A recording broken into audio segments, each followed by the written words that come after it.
Insiden kecelakaan di Tangerang melibatkan truk tanah yang menabrak motor, berboncengan seorang wanita dan anak berusia 9 tahun, mengakibatkan luka serius pada anak tersebut.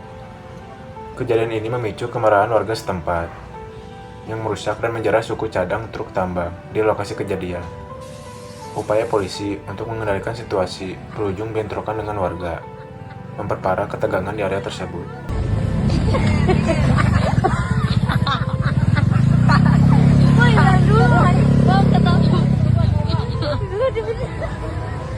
Oh, buset, gile.